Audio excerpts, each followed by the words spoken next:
कैसे हुई कृष्ण की मृत्यु। मौसल पर्व 18 पर्वों में एक है जो 8 अध्यायों का संकलन है। इस पर्व में श्री कृष्ण के मानव रूप को छोड़ना और उनकी मृत्यु के पश्चात उनकी नगरी द्वारका के साथ घटी घटना का वर्णन है। आइए जानते हैं क्या छिपा है मौसल पर्व की कहानी के भीतर।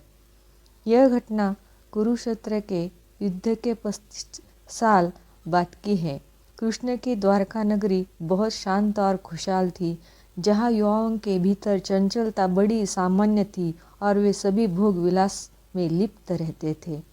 एक बार कृष्ण के पुत्र शाम को एक शरारत सूझी। स्त्री का वेश लेकर वो अपने दोस्तों के साथ ऋषि विश्वामित्र, दुर्वासा, वशिष्ठ और नारद से मिलने गया। वे सभी श्री कृष्ण के साथ एक औपचारिक बैठक में शामिल होने के लिए द्वारका आए थे। श्री के वेश में शाम ने ऋषियों से कहा कि वो गर्भवती है। वे उसे बताए कि उसके घर में बच्चे का लिंग क्या है। उनमें से एक ऋषि से एक खेल को समझ गया और क्रोधित होकर शाम को श्राप दिया कि वो लोहे की तीर को जन्म देगा, जिससे उनके कुल और साम्राज्य का विनाश होगा। शाम ने ये सारी घटना उग्रसेन को बताई। उग्रसेन ने शाम को कहा कि वे तांबे के तीर का चूर्ण बनाकर प्रभास नदी में प्रभावित कर दे। इस तरह उन्हें उस श्राप से छुटकारा मिल जाएगा। शांबा ने सब कुछ उग्रसेन के कहे अनुसार ही किया।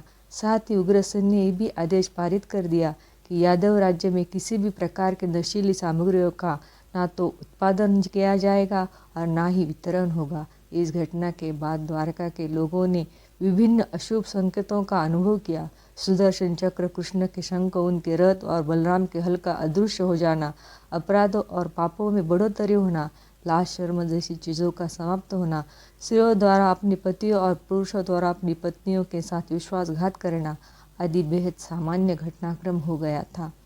चारों ओर अपराध, अमानवीयता और पाप का साया था। बुजुर्ग और गुरुओं का असम्मान, निंदा, द्वेष जैसी भावनाओं में उल्लेखनीय बढ़त आदि सब द्वारका के लोगों का जीवन बन गया था।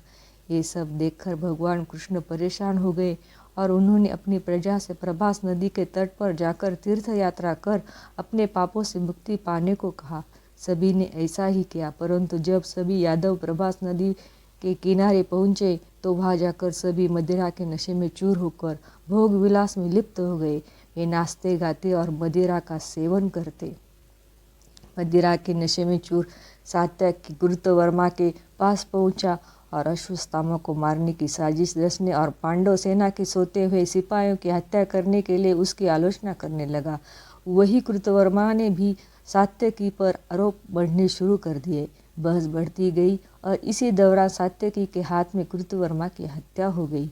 कृतवर्मा की हत्या करने के अपराध में अन्य यादव में मिलकर सात्यकी को मौत के घाट उतार दिया। जब कृष्ण को इस बात का पता चला तो वहाँ पर प्रकट हुए और एरका घास को हाथ में उठा लिया।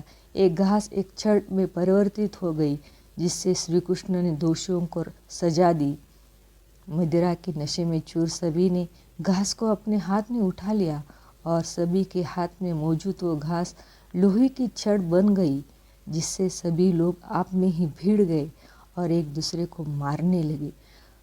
प्रभु दारुक और कृष्ण के अलावा अन्य सभी लोग मारे गए। बलराम इस उपद्रव का हिस्सा नहीं थे, इसलिए वो भी बच गए। कुछ समय बाद वभु और बलराम की भी मृत्यु हो गई, जिसके बाद कृष्ण ने दारुक को पांडवों के पास भेजा और कहा कि अर्जुन को सारी घटना बताकर उससे मदद लेकर आए। दारुक इंद्रप्रस्थ की ओर रवाना हो गया और पीछे से ही श्री कृष्ण ने अपना देह त्याग दिया।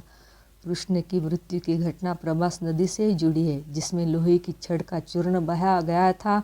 लोहे की छड़ का चूर्ण एक मछली से निगल लिया और वह उसके पेट में जाकर धातु का एक टुकड़ा बन गया। जिरु नामक शिकारी ने उस मछली को पकड़ा और उनके शरीर से निकला धातु के टुकड़े को नुकीला कर तीर का निर्माण किया। कृष्ण वन में बैठे ध्यान में लीन थे। जिरु को लगा वह कोई हिरण है।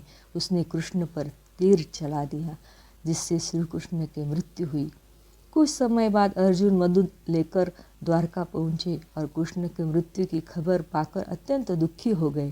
कृष्ण के जाने के बाद द्वारका में उनको 16,000 रानियाँ, कुछ महिलाएं, वृद्ध और बालक की शेष रह गए। वे सभी इंद्रप्रस्थ के लिए रवाना होने लगे। परंतु जैसे ही लोग द्वारका छोड़ने के लिए तैयार हुए, जल का स्तर बढ़ने लगा। म्लेच्छ और डाकुओं ने द्वारका पर आक्रमण कर दिया और अब अर्जुन उनकी सहायता करने के लिए अस्त्र चलाने लगे तो वे सभी मंत्र भूल गए। द्वारका नगरी पानी के भीतर समा गई। अर्जुन श्री कृष्ण की कुछ रानियों और शेष प्रजा को लेकर इंद्रप्रस्थ आ गए और वापस आकर सारी घटना युधिष्ठिर को बताई।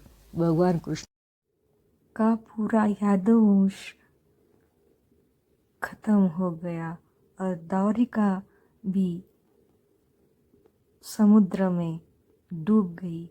आज भी वो वहाँ पे है, पानी के नीचे, वैसी की वैसी है।